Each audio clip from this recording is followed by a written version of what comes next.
오늘은 전도하지 않은 죄라는 말씀으로 은혜를 나누고자 합니다. 전도해서 영혼을 구원하고 또 그들의 영생을 소유하는 일, 또 그것을 위해서 하는 모든 일은 우리 믿는 자들, 기독교인의 가장 중요한 일이고 가장 중요한 책임이요 의무입니다. 그리고 제일은 하나님이 그것을 가장 기뻐하시는 것이기 때문이 그렇습니다. 예수님이 세상에 오신 목적도 다름이 아니라 우리에게 영원한 생명을 주시러 오셨고, 예수님이 그래서 십자가에 못 박혀서 모든 물과 피를 다 흘리신 이유도 우리의 모든 죄를 사하고 우리에게 영생을 주러 오시기 때문이었거든요. 그러니까 잃어버린 영혼을 구원하시러 오신 것이 예수님의 목적이고, 예수님께서는 그것의 모든 것을 다 하셨고 하나님의 지금의 뜻도 우리가 영혼 구원 받는 것입니다. 그러니 전도는 우리가 가장 귀하게 해야 할 일이고 또한 그것이 목적이 되어야 한다는 것입니다. 누가복음 5장 32절에 보면 내가 의인을 부르러 온 것이 아니고 죄인을 불러 회개시키러 왔다. 예수님이 오신 목적은 와서 복주고 또 의로운 사람을 만나게 하고 하는 것이 목적이 아니라 죄인을 회개시켜서 영혼 구원 받게 하는 것이 예수님의 참뜻이요 오신 목적이라는 거예요. 바울도 디모데전서 1장 15절에 보니까 미쁘다 모든 사람이 받을 만한 이 말이요, 모든 인류의 가장 귀한 말이 바로 이거래요. 뭐냐? 그리스도 예수께서 죄인을 구원하시려고 세상에 오셨다라는 거예요. 이것이 가장 우리 인류에게 귀한 말이고 믿을 만한, 우리 모든 사람이 받을 만한 일이다라는 거죠. 누가복음 15장 7절에 보면 이런 말이, 내가 너희에게 이르노니, 지금 한번 다 예수님의 말씀이세요.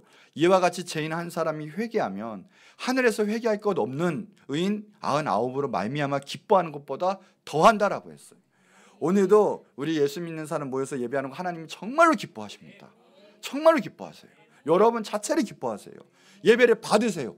그러나 예수님 모르고 하나님 모르는 한 사람이 와서 이 말씀 듣고 예배 드리다가 예수님 믿어야 되겠구나, 나는 이제 구원 받는구나, 모든 죄가 사해졌구나 하고 천국 백성 될 때 이것이 하나님께서는 너무나 기뻐하신다라는 거예요. 전도는 그래서 가장 기뻐요. 이 누가복음 15장에는 하나님의 마음이 정말 가장 담겨있는 장이에요. 세 가지 비유를 들어서 이 하나님의 마음을 표현했는데, 첫째가 이거예요. 잃은 양의 비유. 너무나 하늘에서 회개할 것 없는 의인 99으로 말미암아 기뻐하는 것보다 더한다. 10절에도 보면요, 드라크마, 한 드라크마를 잃은 그 사람의 비유도 나오는데, 그 드라크마를 찾았을 때 이래요. 이와 같이 죄인 한 사람이 회개하면 하나님의 사자들 앞에서 기쁨이 되느니라. 한 영혼 때문에 온 세계를 다 뒤집는 그 드라크마의 비유가처럼 그렇게 기뻐하신다라는 거예요. 밑에 보면 마지막 비유는 32절에 보면 돌아온 탕자가 나오는데, 그래요. 이 돌아온 탕자가 돌아왔을 때 아버지가 너무 기뻐하셔가지고 잔치를 열어요. 옷을 맞춰주고 반지를 껴주고 송아지를 잡고. 그때 맏아들이 삐지거든요. 아니, 나는 그렇게 몇 해 년 동안 아버지를 해서 그렇게 충성을 하고 일을 했는데 염소 새끼 한 마리 잡아주지 않으면서 이 막내, 호랑방탕한 이 막내가 돌았다는 왜 이렇게 크게 잔치를 하고 기뻐하시냐 이랬을 때, 이게 바로 하나님 마음이거든요. 그래요. 내 동생은 죽었다 살아났다, 잃었다 얻었다. 그런데 우리가 즐거워하고 기뻐하는 것이 마땅하지 아니하느냐. 하나님의 마음이 이거라는 거예요. 내가 만든 내 사랑스러운 자녀들이 지금도 예수님 몰라서 죄 가운데 지옥불을 떨어지고 향하는데, 그들이 회개하고 돌아와서 구원받을 때 이 하나님 아버지의 마음이 어떻겠냐라는 거예요. 우리 사랑하는 사람들이, 우리 자녀들이, 우리 어머니 아버지들이 예수님 믿고 하나님 앞으로 왔을 때 하나님께서는 너무나 기뻐하시는 거예요. 지옥불에서 면제당하실 때. 이게 바로 하나님 아버지의 마음이라는 거죠. 우리 감리교입니다. 감리교는 존 웨슬리 목사님이 창시를 했죠. 존 웨슬리 목사님은 우리 후예들에게 그런 말을 했어요. 당신은 영혼을 구원하는 일 외에는 아무 일도 하지 마시오. 그러므로 이 일로 시간을 보내며 이 일로 당신이 쓰여지도록 하시오. 당신이 얼마나 많이 설교했느냐 또는 이런저런 일들에 얼마나 많은 관심을 가졌느냐가 문제가 아니라 당신이 최선을 다해 영혼을 구했느냐 못 구했느냐가 문제입니다. 할 수 있는 대로 많은 죄인을 데려와 회개하게 하시오. 라고 말씀을 했어요. 우리 감리교가 지금은 뭐 에큐메니컬하다, 뭐 사회 참여가 있고 정치가 뭐 센 교단이다 그러는데 원래 그렇지 않아요. 감리교야말로 기름 부으심이 뭐냐? 전도의 기름 부으심이 뜨거운 교단이에요. 그래서 웨슬리 목사님도 지금 하면 자동차, 비행기 타고 다니는 거예요. 말 타고 다니면서 수많은 만기 가운데 재단이 필요 없었어요. 그냥 사과바구니 딱 올려놓고 그것이 재단이 되는 거예요. 모든 곳에 있는 곳에서 막 전도하고요, 설교하고요, 쉬지 않고 그때 많은 곳에 역사가 일어나게 됐어요. 감리교에 입회하는 조건이 다음과 같이 또 말씀하셨거든요. 이랬어요. 이 신도에 입회하기를 원하는 자들에게 요청되는 선교 조건은 한 가지뿐인데 그것은 곧 도래할 진노에서 피하고 죄로부터 구원받기를 갈망하는 것이다. 다른 게 없었어요. 우리 감리교는 죄로부터 돌아오고 회개하고 예수님 전하고 구원받게 하는 것, 이게 우리 감리교예요. 그러니 하나님께서 얼마나 감리교를 쓰시고 사랑하셨을까요?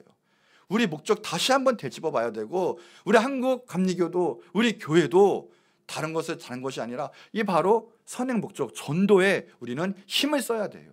우리는 오직 예수 전하는 것밖에 없는 거예요. 그래서 존 웨슬리 목사님 다른 게 아니라 지옥 설교를 많이 하셨고요. 지옥 설교할 때 많은 역사가 일어났어요. 또한 이렇게 말씀하셨거든요. 인간을 천당에 보내기 위하여 놀랍게 하려는 생각은 비합리적일지 모른다. 그러나 그를 지옥에서 구출하기 위하여 놀랍게 하는 것은 비합리적인 일이 아니다 하면서 지옥 설교, 내세 설교를 많이 하셨고요. 강력하게 질서적으로 하셨어요. 이게 바로 감리교이고요. 웨슬리 목사님이었다는 거예요. 하나님이 가장 기뻐하시는 것은 우리가 회개하고 돌아오고 구원받게 하는 거예요. 전도가 하나님 가장 기뻐하시게 하는 거죠. 예수님도 개인적으로도 스스로도 이 모든 일에 전도의 모든 것을 생애를 보내셨거든요. 마가복음 1장 38절에 보면 그래요. 우리가 다른 마을로 가자 하시면서 거기서도 전도하리니, 어디 가서나 전도하시고 하나님 말씀 선포하시고 그리고 마지막까지 우리의 영혼 구원을 위해 십자가에 달려 돌아가신 거거든요. 거기서도 전도하리니, 어디 있든지 전도하리니, 우리가 무엇을 하든 전도한다라는 거죠. 예수님도 내가 이를 위해서 왔노라, 전도를 위해서 왔노라. 우리가 먼저 믿은 목적은, 하나님이 주신 먼저 그 축복은 무엇이냐? 우리가 믿은 예수님을 그 다른 사람에게 전해주라고, 그 사랑을 가르쳐 주라고, 전도하라고, 우리 생에게 건강을 주시고 우리에게 능력을 주시고 힘을 주신, 생명을 주신, 유지시키는 그 모든 목적도 전도하라고, 하나님의 은혜를 선포하라는 거예요. 그 은혜, 그 하나님의 마음을 가르쳐 달라는 거죠. 주라는 거예요. 그래서 예수님은 보세요, 성경에 다 전도하며 다녔지 인생을 허비한 적이 없으세요. 니고데모에게, 수가성 우물가의 여인에게, 막달라 마리아에게, 혈루증 여인에게 등등등, 삭개오, 마지막까지 죽으시면서 십자가 옆에 있는 강도에게 마지막까지도 전도하시고 돌아가셨어요. 예수님의 생애는 처음부터 끝까지 전도였고 제자 삼았어요. 우리가 예수님을 닮아간다는 목적은 무엇이냐? 다른 게 아니라 그걸 닮아가는 거예요. 예수님의 증거하는 거죠. 하나님의 영광을 위하는 거예요. 그렇기 때문에 우리 믿는 자 기독교인들의 첫 의무, 첫 번째 해야 할 일은 다른 것이 아니에요. 전도예요. 선교예요. 영혼 구원하는 일이에요. 그러면 하나님께서는 그 마음 주시는 곳에 새 생명을 부어주시고요, 부흥은 따라오게 되어 있어요. 부흥은 따라와요. 영혼 그래서 구원하지 않는 사람은 그야말로 하나님 일에, 하나님 마음에 무관심한 사람이고요, 아니 도리어 교회 일에 방해될 수 있고요, 하나 되지 못하게 하고요, 부흥을 가로막고 교회를 죽게 만들 수도 있어요. 내 개인적인 생활에서는 하나님 뜻을 전달하지 못하니까 수많은 영혼 하나님 앞에 올려드리지 못해요. 영혼의 지옥불에 떨어지게 할 수도 있다는 거예요. 그러니 전도하지 않는 것은 죄가 될 수밖에 없거든요. 영혼 구원하지 않는 사람은 큰 죄를 범하고 하나님을 섭섭하게 할 수밖에 없는 거예요. 우리 관점이, 우리 생활이 지금 어디에 있느냐, 이것을 알아야 돼요. 그래서 우리가 이거 나눌 건데, 첫 번째가 왜 죄가 되느냐? 첫 번째 죄가 이거예요. 벌써 예수님 명령에 불순종하는 죄가 벌써 될 수밖에 없는 거거든요. 오늘 본문 28장 18절에 20절 말씀, 유명한 말씀이고, 이거 우리의 예수님이 마지막에 지상 우리에게 주신 유언이요 명령이라고 하는 거죠. 그렇죠? 한번 같이 읽어볼까요? 시작. 예수께서 나와 말씀하여 이르시되 하늘과 땅의 모든 권세를 내게 주셨으니 그러므로 너희는 가서 모든 민족을 제자로 삼아 아버지와 아들과 성령의 이름으로 세례를 베풀고 내가 너에게 분부한 모든 것을 가르쳐 지키게 하라. 볼지어다 내가 세상 끝날까지 너희와 항상 함께 있으리라 하시면서 승천하셨어요. 다른 게 부탁이 아니라 내가 너와 힘주고 항상 함께 있을 건데 분부한 게 뭐예요? 아버지와 아들과 성령의 이름으로 세례 주고 제자 삼고 전도하는 거예요. 이것을 부탁하시면서 가셨거든요. 마가복음 16장 15절에도 너희는 온 천하에 다니며 만민에게 복음을 전파하라. 너 옆 사람에게, 너가 마음에 드는 사람에게, 너가 자신 있는 사람에게만 마음에 있는, 마음에 내키는 사람이 하는 것이 아니라 너희는 천하예요. 온 천하, 될 수 있는 대로 모든 것을 제한하지 말고 온 천하에 다니면서 누구에게 제한하지 마세요. 만민에게 복음을 전파하라. 만민에게 복음을 전파하라. 이게 바로 주님이 우리에게 하신 명령이고 하나님의 마음이에요. 자 보세요. 계시록 22장에 이런 말씀이 있어요. 나 예수님이 친히 말씀하시는 거예요. 교회들을 위하여 내 사자들이 보냈어요. 그래서 이 것들을 증언하게 하였어요. 즉 모든 교회는 선포되는 것이 뭐냐면 예수님의 마음이요 전도라는 거예요. 영혼 구원의 말이 선포가 되고 있어요. 예수님이 그 담보하는 거 직접 말씀하시는 거예요. 뭐냐, 나는 다윗의 뿌리고 자손이고 간명한 새벽 별이다 라고 하면서요, 이 말씀, 성령과 신부가 하는 말씀을 보세요. 오라 하시는도다. 듣는 자도 오라 할 것이다. 목마른 자도 오라 할 것이다. 원하는 자는 값없이 생명수를 받으리라. 말씀이 증거되는 거예요, 교회마다. 그러면서 뭐래요? 오라는 거예요. 어떤 자가 다 오라는 거예요. 듣는 자, 목마른 자, 원하는 자, 일단 다 오라는 거예요. 값없이 영생이 없는 거예요. 생명수를 받으리라. 교회 자체는 생명을 얻게 하는 거예요. 예수님을 증거하는 거예요. 전도하는 것에 목적이 있는 거예요. 예수님은 그걸 오는 거예요. 듣는 자는 오라. 복음 증거해야 돼요. 전도해야 돼요. 이거는 명령이에요. 하지 않으면, 듣지 않으면 어떻게 영혼 구원을 받습니까? 우리가 가로막는 거예요. 죄가 될 수밖에 없는 거죠. 사무엘상 15장 23절에도 그러잖아요. 거역하는 것은 점치는 죄와 같고 완고한 것은 사신 우상에게 절하는 죄와 같다 말하는 거예요. 거역하는 것 자체, 하나님 말씀을 벌써 거부하는 것 자체가 큰 죄인데, 하물며 전도, 우리에게 미션을 주셨는데 제일 큰 미션을 거부하는 것은 가장 큰 죄를 저지르는 것밖에 되지 않아요. 우리의 삶은 그러니까 거기에 포커스가 있어야 된다는 거예요. 불순종하면서 우리가 신앙생활 한다 하고, 불순종하면서 우리가 예배한다 하지만 불순종하는 거 보세요. 하나님 원치 않으셔서 순종이 제사보다 낫다고 했거든요. 우리의 마음가짐이 예수님을 사랑해서 예수님 마음을 듣겠습니다 하는 마음을 벌써 그게 귀하게 받으시는 거예요. 근데 하물며 그 중에 제일 귀한, 하나님 내가 사랑을 받았고 내가 구원받았으니 당연히 내가 그 사랑을 증거합니다, 전달합니다 하는 전도하고 선교하는 마음, 그 얼마나 기뻐하시는 마음이고 기뻐하시는 태도요, 기뻐하는 영의 원리겠습니까? 근데 그것을 거역하는 것 자체가 이미 불순종하는 거예요. 죄예요. 무서운 죄죠, 점치는 죄. 그러니 그 마음이 품지 않고 한다는 것은 이미 불순종한 죄와 같은 거고요. 누군가는 사람을 죽일 수 있는 거예요. 자, 두 번째, 왜 죄가 되냐? 예수님을 사랑하지 않는 거죠. 보세요. 여러분의 사랑하는 사람이 있으면 그 사랑하는 사람 말에 의해서 움직여요.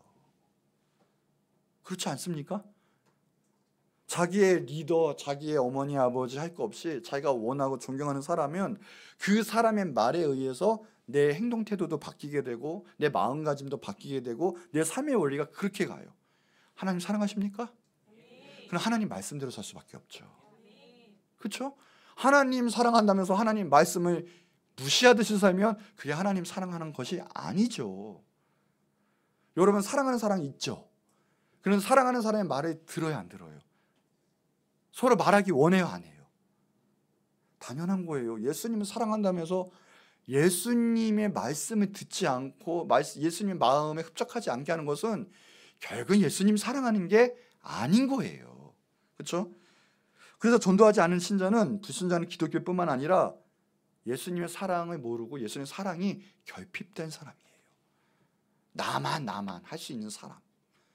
예수님을 사랑하지 않는 사람일 수 있어요. 그래서 요한복음 14장 15절에도 예수님 정확히 얘기하세요. 사람이 나를 사랑하면, 너희가 진짜 나 사랑하면 뭐예요? 나의 계명을 지킨다. 나의 말씀을 지킨다. 당연한 원리예요. 불순종은 뭐냐? 그 사람을 무시하고 싫어한다는 증거예요.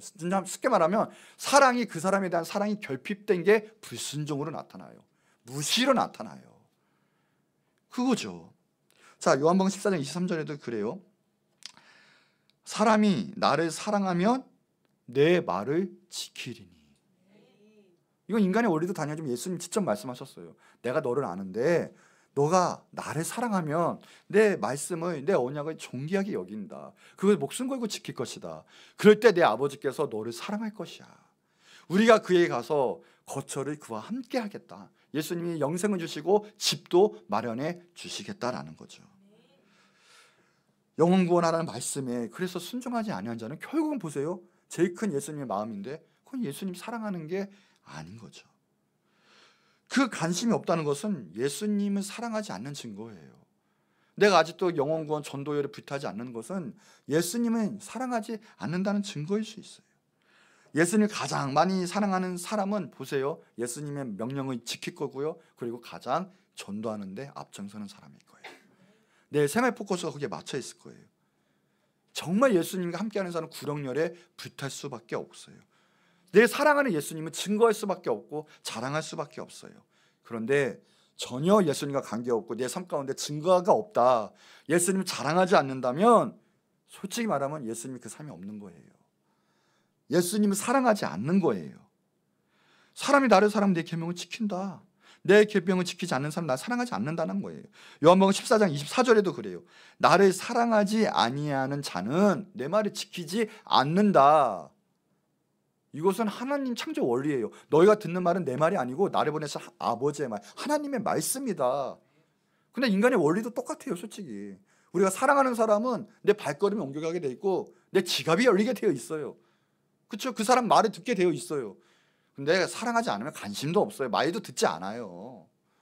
그러니 예수님의 가장 지금도 정정건강하면서 예수님의 마음을 시원케 해드리는 뭐냐? 전도인데, 전도에 대해서 영혼권에서 무관심하면, 내 삶에 전혀 관계가 없다면 그게 예수님 사랑하는 증거이겠습니까? 예수님 사랑하지 않는 죄가 될 수밖에 없어요. 벌써 영혼권에 관심이 멀어진 분들은 먼저 예수님에 대한 사랑과 믿음이 식어진 사람들이에요. 은혜 받고 충만한 사람은 교회를 증거하고요, 예수님을 증거하고요, 신앙생활 열심히 하고요, 내 생활이 벌써 틀려요. 교회 중심이 돼요. 말씀대로 살아요. 그리고 살려고 애를 써요. 근데 벌써 관심이 없고 영혼권에 증거하지 않는다는 것은 이미 내 가운데 예수님의 사랑이 식었다는, 믿음이 식어진 증거예요. 나의 신앙생활이 반향성이 약간 좀 잘못됐다는 증거이기도 해요. 정말 예수님 사랑하십니까? 정말 사랑하시면 이 첫 번째 사명, 대지상 명령, 증거하고 전도하고 어떻게든 예수님의 사랑의 그 맛을 알게 하고 말씀 듣게 하고 은혜 가운데 머물게 하고 예수님 전도하고 증거할 수밖에 없게 되는 거죠. 영혼권의 총력을 다하는 거예요, 우리 삶에. 자, 세 번째, 예수님을 따르지 않는 죄가 되는 거예요. 예수님을 따르지 않는 죄. 자, 마태복음 4장 19절에 보면 나를 따라오너라. 팔로우. 나를 따라오너라. 내가 너희를 사람을 낚는 어부가 되게 하리라. 첫 번째 미션도 그거예요. 전도예요. 사람을 낚는 어부가 되게 하는데 그 선제 조건이 뭐냐면 나를 따라와라. 그래요. 예수님 따라가는 선제 조건은, 그리고 우리가 그렇게 제자가 되는 비결은, 제자가 됐다고 하는 비결, 제자가 되려는 이유는 사람을 낚는 어부가 되기 위한 거예요. 왜 제자가 됩니까? 천국에서는 예수님의 제자가 필요가 없어요. 이미 모든 진리가 열려 있고 예수님이 우리의 신랑이요 난 신부기 때문에 제자가 필요가 없어요. 완전한 선이에요, 천국은. 여기서 제자가 필요해요. 근데 제자가 필요한 이유는 뭡니까? 사람을 낚는 어부가 되기 위해서 예수님이 제자가 되는 거예요. 근데 제자가 되는 거는 예수님이 따라가는 거거든요. 우리가 예수님을 닮아가는 거거든요. 예수님의 형상으로 가는 거예요. 그게 따라간다는 거거든요. 그 뜻이에요. 자, 보세요. 누가복음 9장 23절에 아무든지 나를 따라오려거든, 예수님의 제자, 예수님 따라가야 돼요. 따라오려거든 먼저 자기를 부인하는 게 필요해요.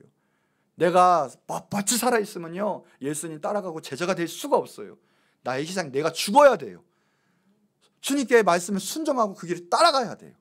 나를 따라오려거든 자기를 부인하고 나마다 제 십자가를 지고 나를 따를 것이니라. 예수님의 제자는 따라가는 거예요. 따라가는 거. 내가 자기 부인이 있어야 되고 사명 감당하고 그리고 예수님을 따라가는 것. 요한복음 10장 26절에도 그래요. 사람이 나를 섬기려면, 참된 제자고 주님 섬기려면 뭐예요? 따르라.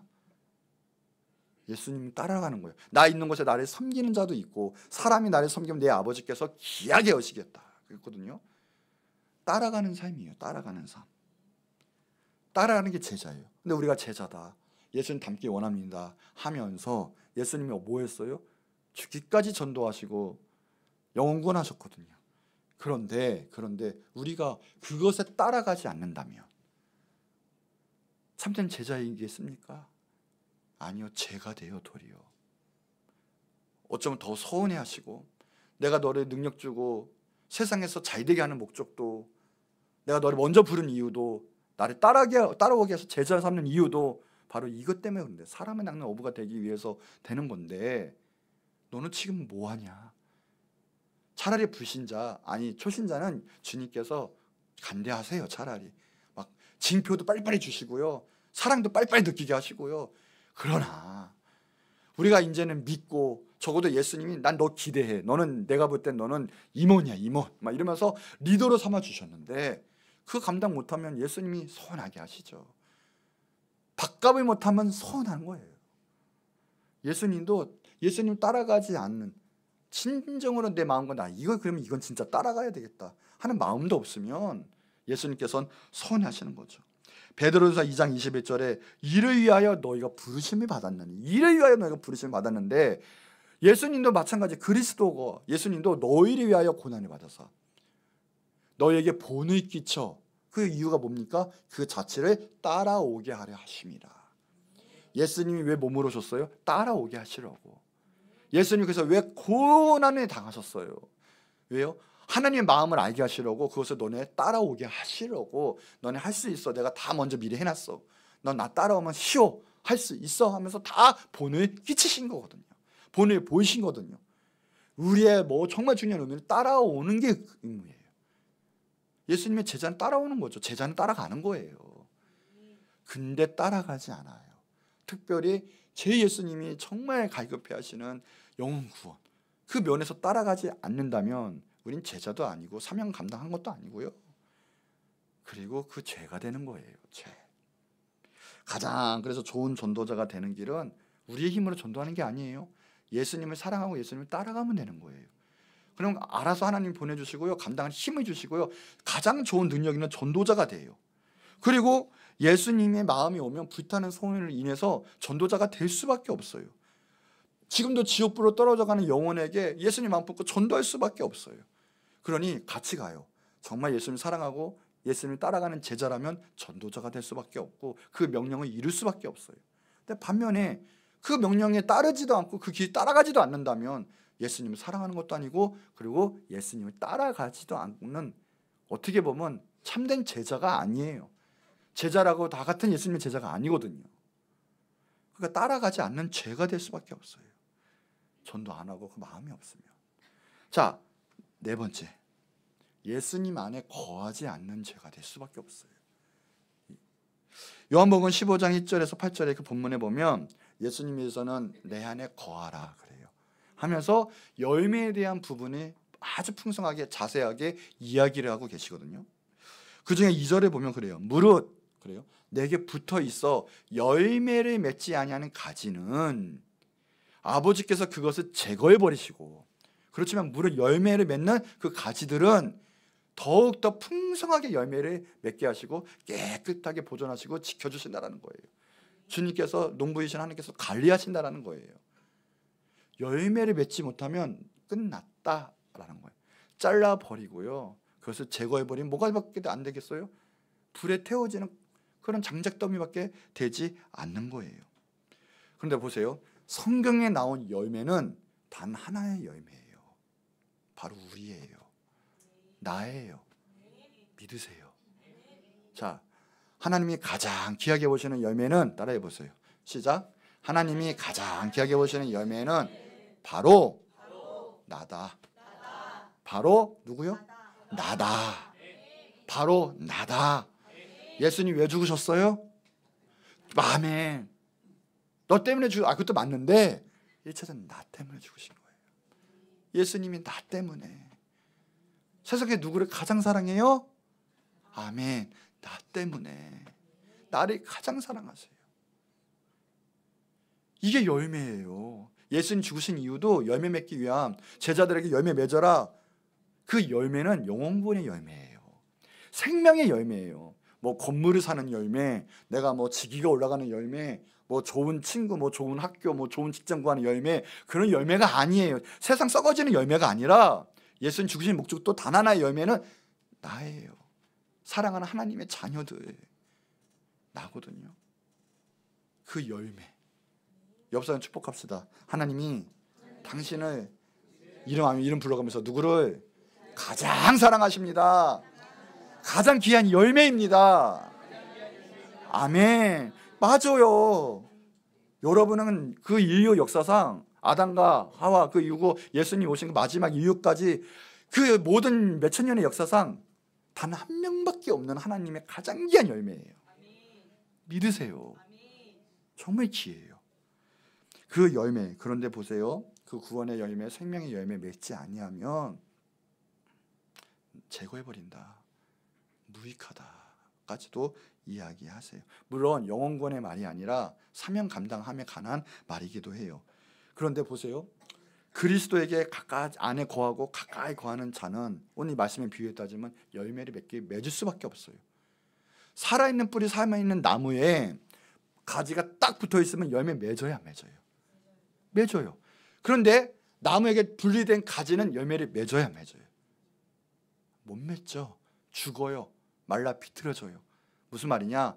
우리가 이렇게 선한 하나님의 명령을 증거하고 명령대로 살아갈 수 있고 뭐 복음 증거하고 전도하는 삶을 산다는 것은 이미 예수님 안에 거한다는 거예요. 예수님 안에 붙어 있다라는 거예요. 근데 열매가 없어요. 전도할 수도 없어요. 전도에 관심도 없어요. 이거는 이미 예수님 안에 떨어진 거예요. 예수님 안에 거하지 못한 거예요. 그러니 성경에 나온 성령의 열매건, 주님이 원하시는 그 열매건 맺지를 못하는 거예요. 요한복음 15장 4, 5절에 보면 내 안에 거하라, 나도 너희 안에 거하리라. 가지가 포도나무에 붙어 있지 아니하면 스스로 열매 맺을 수 없음 같이 너희도 내 안에 있지 아니하면 그러하리라. 그러하리라. 나는 포도나무고 너희는 가지야. 그가 내 안에 내가 그 안에 거하면 사람이 열매를 많이 맺나니. 자, 하나님의 선한 일을 나타내고요, 어떻든 간에 내가 봉사를 하든 직접 전도를 하든 선교를 하든 뭐 하든 전도가 일어나고 나를 통해서 영혼 구원이 이루어지는 것은 예수님 안에 거한다는 증거예요. 반면에 뭐 몇 달, 몇 년, 몇십 년 가도 나에게서 생명의 역사가 나타나지 않는다. 이것은 주님 안에 거하지 못하고 떨어져 나갔다는 증거예요. 이게 사람이 열매를 많이 맺으면 맨날이 나를 떠나서 너희가 아무것도 할 수 없다. 그리고 사람이 많이 열매를 맺으면 하는 영광을 받게 하겠다라는. 그러니 전도하지 않고 전도하지 못하는 죄는 이미 내 안에 예수님과 떨어졌기 때문에 능력이 없는 거예요. 그 마음과 그렇게 할 수도 없게 되기 때문에 주님 안에 거하지 않는 죄의 증거가 나타날 수밖에 없는 거예요. 예수님 안에 거하고 주님의 뜻을 알게 되면 이 주님의 그 마음의 전심으로 우리의 인생의 방향이 그렇게 갈 수밖에 없고 사역에 헌신할 수밖에 없어요. 8절에도 너희가 내 안에 거하고 내가 너희 안에 거하면 이 사람 열매를 많이 맺으리라. 그리고 너희가 열매를 많이 맺으면 내 아버지께서 영광을 받고 제자가 된다.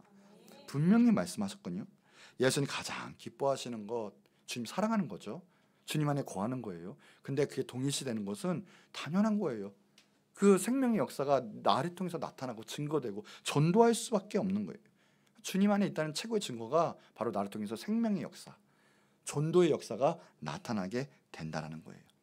그러니 보세요. 우리가 아무리 열심히 헌신봉사하고 아무리 열심히 설교를 잘한다고 할지언정 그것 가운데 정말 생명의 역사, 예수님의 왕 되신 역사, 구원받는 역사가 없다면 이것은 예수님이 좋아하시는 역사가 아니에요. 우리가 능력이 부족해도 그 안에 예수님이 증거되고 영혼 구원받고 예수님이 왕 되시면 찬양받게 된다면 그것이 예수님 안에 거한다는 증거예요. 예수님의 사랑이 넘쳐나면 그것이 예수님이 역사하시고 그 안에 계시다는 증거예요. 그러니까 영혼 구원하는 것이 결국은 예수님 안에 거한 거예요. 예수님 기뻐하시는 거예요. 우리는 거기에 최선을 다해야 돼요. 아니요. 우리의 주 업무, 주 직장, 주 본업이 거기에 돼야 돼요. 그래서 어디를 가든 누구를 만나든 예수님을 증거하고 생명의 역사가 나타나게 해야 돼요. 그게 내가 지금 주님 안에 정말 사랑하고 주님 안에 거하고 있다는 증거가 돼요. 마태복음 7장 18절 20절에 보면 그래요. 좋은 나무가 나쁜 열매를 맺고, 이건 예수님 말씀이에요. 맺을 수 없고 못된 나무가 아름다운 열매를 맺을 수 없다 하면서요. 아름다운 열매를 맺지 아니하는 나무마다 찍혀 불에 던져지니라. 그런 거예요. 예수님 그래서 열매로 사람들을 안다. 그들을 안다. 너희를 판단하겠다. 뭘로 판단해요? 열매. 자, 정확하셔야 돼요. 내가 가진 것으로 판단한다. 내 부유한 것으로, 아니면 내 열심과 내 도덕적 선함으로, 심지어 내 헌금으로 판단한다? 절대 아니에요. 그 모든 게 포함한 거예요. 어떻게든 간에. 그래서 생명의 역사가 나타나야 돼. 열매로 판단할 것이다. 그래서 그것이 정말 예수님이 증거하는 곳, 하나님 기뻐하시는 뜻이 이루는 곳이면 정말 살아있고 예수님 기뻐하시는 곳이에요. 근데 아무리 인간이 보기에 휘하찬란하고 정말 인간 보기에 막 열심히 하는 것처럼 보여도 예수님이 나타나지 않고 생명의 역사가 없고 예수님 증거되지 않는다면 그건 예수님 안에 있는 데가 아니에요. 잘못된 거예요. 우리의 초점은 우리의 열심이 아니에요. 예수님이 나타나느냐, 우리가 정말 예수님을 사랑하고 그 안에 거하느냐, 그게 표대가 되고 그것이 기준점이 되어야 해요. 내 삶도 마찬가지예요. 그래서 그랬을 때 내가 과연 예수님의 생명의 역사가 나타나고 있느냐. 아무리 주님 축복해 주셔도 생명의 역사가 나타나지 않으면 헛된 거예요.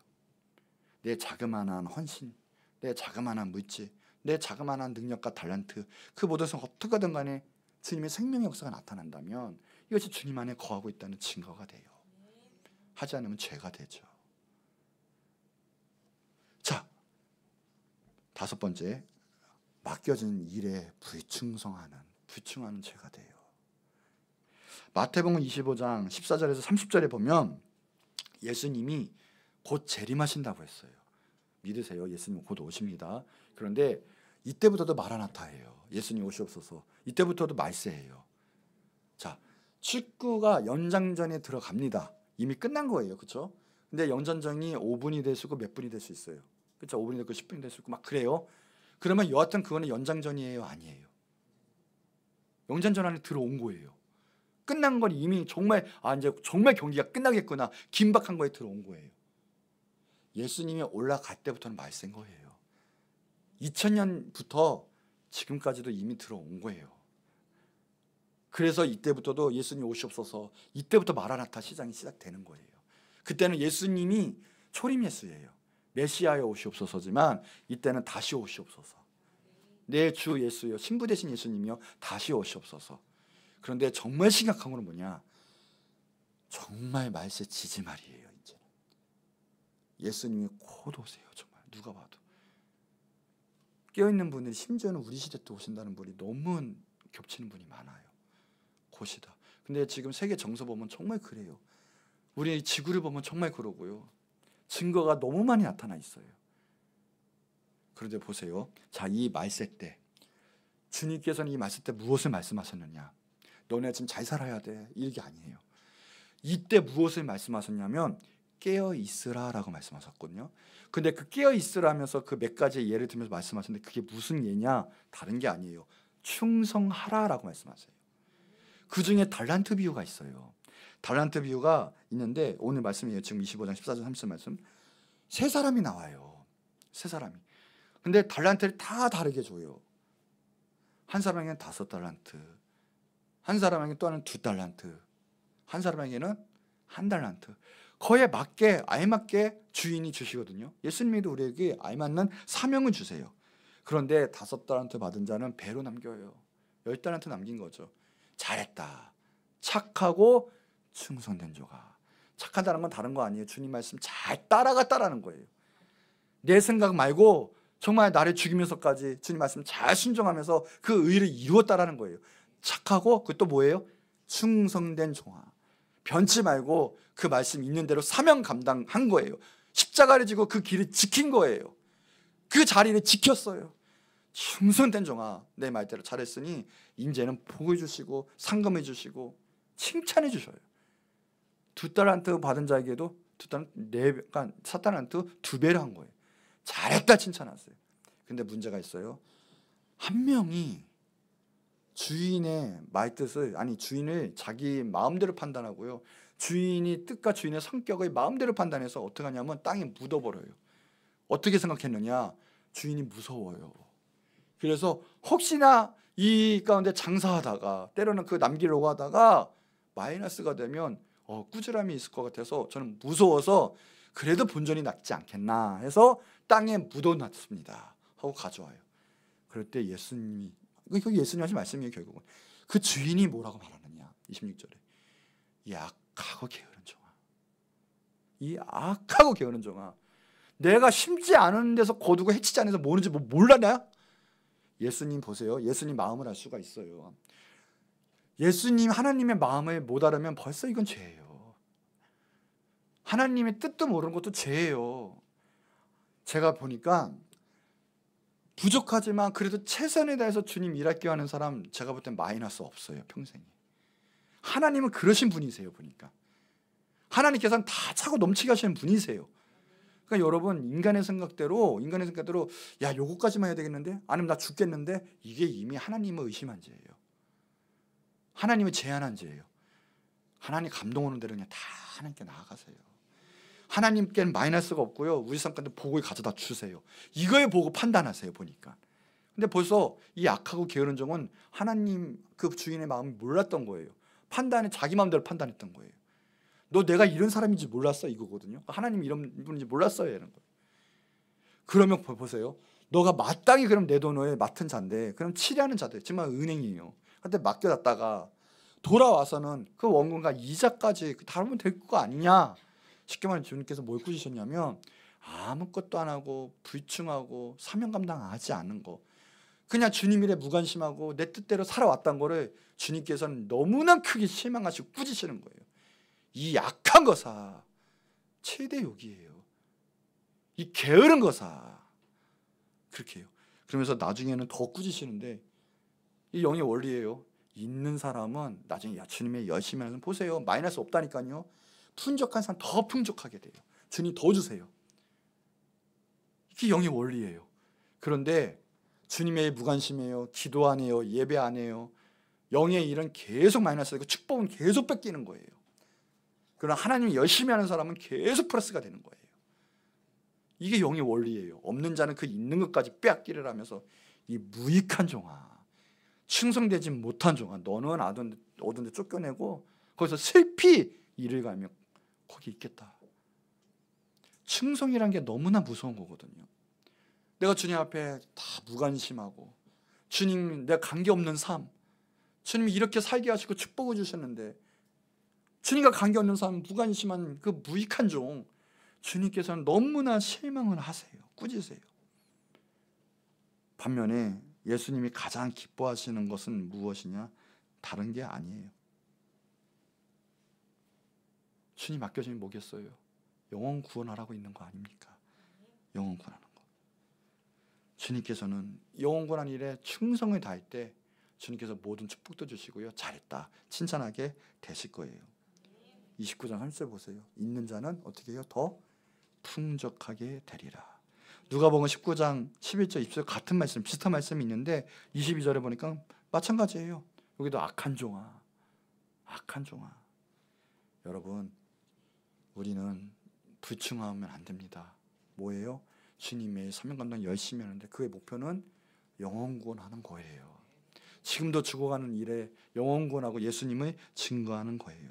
열매 맺지 못하는 기독교인은, 무익한 종은 주님께서 슬퍼하시고요, 꾸짖으세요. 로마서 1장 14절 15절 바울이 그래요. 그래서 헬라인에게나 야만인에게나 지혜 있는 자나 어리석은 자에게 다 내가 빚진 자다. 뭐의 빚? 복음의 빚. 먼저 예수님을 안 사람들은 이미 먼저 말도 안 되는 큰 빚을 진 거예요. 예수님의 놀라운 은혜, 영생의 빚, 사랑의 빚을 진 거예요. 그렇기 때문에 가리지 않는 거예요. 어느 민족 가리지 않는 거예요. 어느 직분 가리지 않고 내가 빚졌기 때문에 가서 예수님 전하는 거예요. 할 수 있는 대로 복음 증거하는 거예요. 우리가 그 마음을 품어야 돼요. 빚진 자로서. 아니면 사명 감당 못하는 거예요. 먹튀하는 거죠, 쉽게 말하면. 자, 6번째, 무지한 죄가 돼요. 성경은 무지한 자는 망한다라고 해요. 해볼까요? 무지하면 망한다. 우리가 왜 신앙생활에도 무너질까요? 주님의 루트를 알지 못해서, 그리고 주님의 마음을 알지 못해서 무너지는 거예요. 즉 무지해서 무너지는 거예요. 만약에 주님께서 내 앞날에 내일이라도 하나님의 계획을 안다면 우리는 무너질 수가 없어요. 주님, 저 오늘 급합니다. 저 또 얼마가 또 필요합니다. 막 이런 것들이 있어요. 그럴 때 만약에 주님께서 이미 다 준비되어 있다 하면 우리가 그럴 필요가 있을까요? 그렇죠? 믿음은 먼저 받는 거예요. 그러니까 보니까. 그런데 믿음이 없는 자는 막 다급한 거예요. 난리가 난 거예요. 막. 근데 그것까지는 괜찮아요. 불신앙의 범죄를 저지르잖아요. 나는 못해. 에이, 다 할 거야. 기도할 필요도 없어. 에이, 나 모르겠다. 주님 떠날 거야. 더 마귀 역사면 심지어는 제 목숨도 끊어버려요. 막. 왜 그래요? 무지해서 그래요. 솔직히 주님께서는 다 살려주시는 날마다의 은혜가 있거든요. 그것을 알아 깨달은다면, 지혜가 있다면 우린 낭망하고 낙심할 필요도 없거든요. 거기 빠질 필요도 없거든요. 그래서 무지하면 망하는 거예요. 주님이 나를 사랑하시는데 모든 걸 다 준비하고 계획이 있고 길이 있는데 그걸 모르면 망할 수밖에 없고 인생을 원망하고 탓할 수밖에 없는 거거든요. 무지하면 망하는 거예요. 근데 믿으세요. 주님께서는 우리에게 모든 걸 주시고 지혜도 주셔요. 근데 잘 보세요. 잠언 11장 30절 보면 의인의 열매, 우리 예수님께서는 의인이라고 하는데 의인의 열매는 생명나무라. 지혜로운 자는 사람을 얻느니라. 무지한 자가 아니라 정말 지혜로운 자는 누구를 얻어요? 사람을 얻어요. 건물 얻고 돈을 얻는 게 아니라, 뭐 직책을 얻는 게 아니라 정말 지혜로운 자라면 사람을 얻어요. 자, 하물며 예수님께는 어떤 사람을 얻겠습니까? 죽어가는 그 사람이 아니라 영생을 얻는 사람을 얻어요. 그러니 전도하지 않고는 어떻게 이런 지혜로운 놀라운 생명의 역사가 일어날 수가 있겠습니까? 그래서 기독교인은 생명나무예요. 의인이에요. 같이 지혜로운 자를 얻기 위해서 전도해야 돼요. 자, 다니엘서 12장 2, 3절 같이 한번 읽어볼게요. 시작. 땅의 티끌 가운데서 자는 자 중에 많은 사람이 깨어나 영생을 받는 자도 있겠고 영원히 부끄러움을 당할 자들도 있을 것이며 지혜로운 자는 궁창의 빛과 같이 빛날 것이요 많은 사람을 옳은 대로 돌아오게 하는 자는 별과 같이, 많은 사람을 옳은 대로 돌아오게 하는 자는 별과 같이 빛나리라. 분명히 약속하셨어요. 천국에서 별과 같은 존재가 될 거예요. 그러니 이 정말 근시안적인 무지한 자는 이 영원토록 빛나는 자리를 몰라요. 그렇게 되는 방법도 몰라요. 그냥 그저 이 세상의 것만 머물고 살아가는 근시안적인 무지한 자가 되는 거예요. 근데 반대로 주님의 뜻을 영원히 빛나게 하는 자는 뭐예요? 사람을 얻는 거고요. 그리고 많은 사람을 예수님의 그 뜻 올바른 데 옳은 자로 돌아오게 오는 사람이 되는 거예요. 그러니 이런 칭찬과 반대로 돼서 무지한 자가 된다면 그건 죄가 되는 거죠. 그런 사람이 될 수밖에 없어요. 그래서 하나님도 부인하고 영생을 부인한 시편 53편처럼 그런 자는 정말 어리석은 자요. 근시안적인 이 세상에 파묻혀 있는 자예요. 그런데 만약에 우리가 이렇게 영원히 별같이 빛나는 존재로서 원한다면서 근시안적인 무지한 자처럼 산다면 그건 죄가 되는 거죠. 우리는 영원한 존재예요. 영원한 것을 바라보면서 사는 존재예요. 그것은 뭐예요? 많은 사람을 돌아오게 하는 자, 전도하는 자라는 거예요. 그러니까 무관심하고 주님 일에 그 영생에 게으른 자는 무지한 자, 이 세상에 묻혀있는 근시안적인 자가 될 수밖에 없는 거예요. 우리는 영혼을 볼 수 있는 사람들이에요. 자, 마지막이에요. 이건 대놓고요 전도 안 하면 그 핏값이 우리에게 있어요. 영혼을 죽인 그 핏값, 그게 우리의 죄예요. 그게. 예수기야 3장 17절 19절에 보면 인자야 내가 너를 누구예요?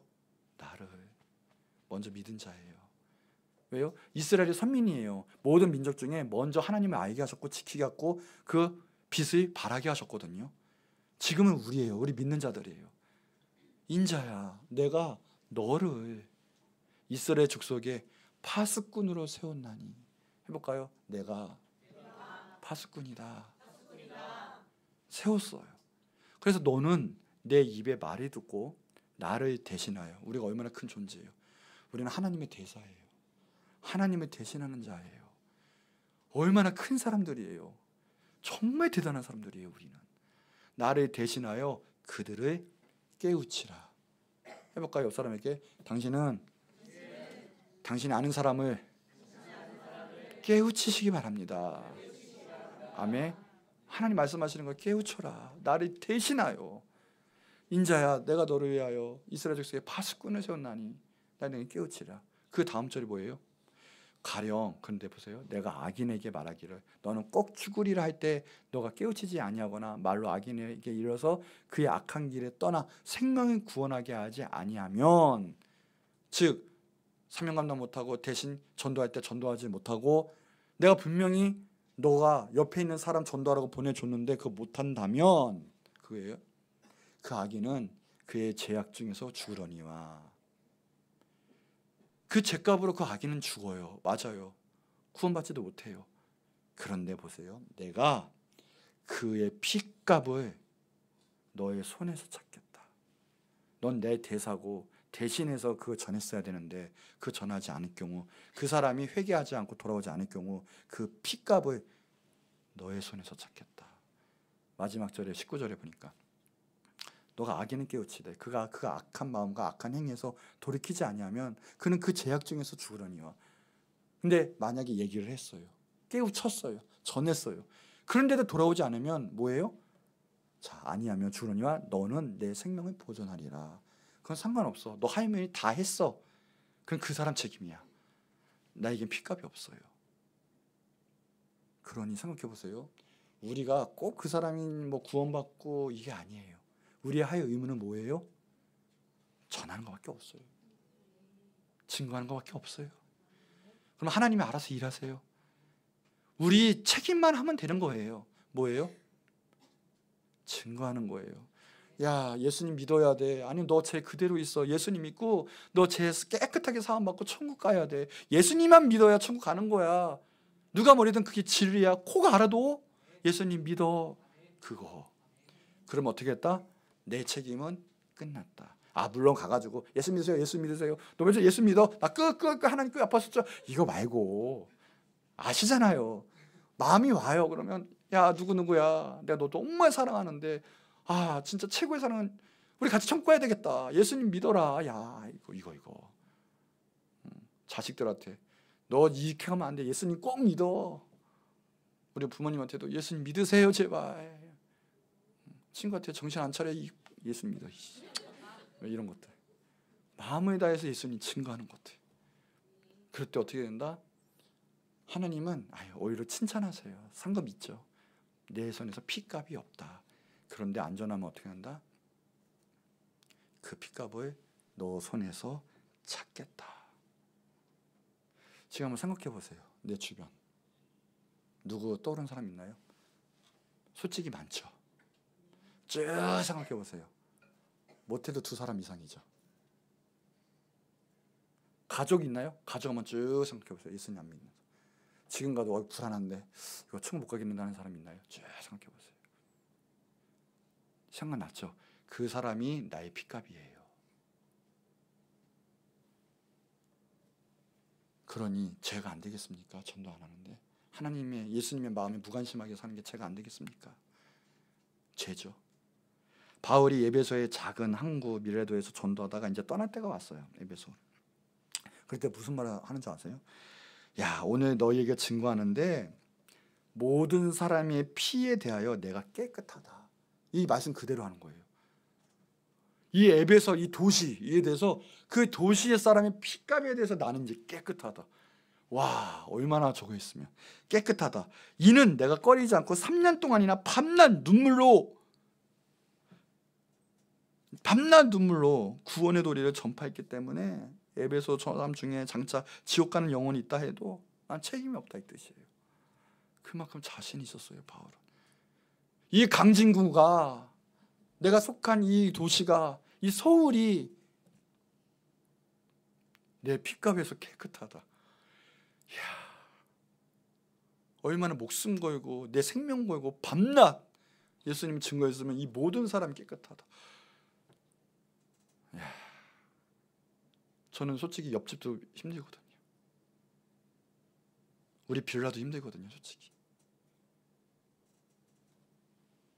야, 바울은 도시가 에베소가 내 피가 없다. 모든 사람이. 그리고 과감하게 떠나요. 다른 데로 전도하러. 결론이에요. 자, 생각해 봅시다. 과연 내 손에 피값이 있는지 없는지 생각해 봅시다. 적어도 나를 만난 사람, 나를 지나쳐준 사람은 연락할 수 있으면 연락하지만 안 되면 어쩔 수 없지만 이제부터라도 주님, 내일부터라도, 아니요 오늘 전도 나갈 때부터라도 이제 만나는 사람마다 예수님 증거해서 예수님의 사랑과 생명을 전하고 싶습니다. 그리고 내 안에 있는 피값 깨끗하게 해주세요. 주님의 할 역할에 잘 감당케 해주세요. 영혼 구원에 무관심하고 전도하지 않는 것은 죄입니다. 우리가 혹시나 구원 받을 수는 있어요. 신앙 상태에 따라 전도하지 않는 게 위험하긴 하지만 구원 받을진 몰라도 오늘 말한 것처럼 예수님을 전심으로 사랑하는 건 아니고요. 훌륭한 제자가 되지 못하고 따라갈 수도 없고요. 사랑하지 못하니까 내 신앙생활에 참된 기쁨이 있을 수도 없죠. 또 주님 안에 거하지도 못하니까 참된 능력도 나타나지 않죠. 그래 사명 감당할 수도 없고 주님 맡기시니 불충할 수밖에 없고 영원한 상급을 받을 수 없는 그런 무익한 종 크리스찬이 될 수밖에 없어요. 그러니 전도하지 못한다는 게 얼마나 큰 죄예요. 그렇죠? 오늘 하나님 기도합시다. 이제 생각나는 사람 기도합시다. 그리고 내가 그 일에 쓰임받기 원합니다. 전도는 내 성품과 아무 관련 없어요. 그냥 증거하면 하나님이 알아서 하세요. 심지어는 말 못해도 돼요. 모든 것에서 주님 증거할 수 있어요. 전도할 수 있는 마음을 주세요. 정말 주님 사랑하고 그 주님의 지금 뜨거운 그 마음을 주셔서 전도하게 해주세요. 지금 내 근처에 죽어가는 사람이 있습니까? 예수님 증거하고 달려가는 내가 되게 해주시고 그 사람 다 구원받게 하여 주시옵소서. 우리 다 같이 주여 한번 크게 부르짖고 간절히 기도하도록 하겠습니다. 주여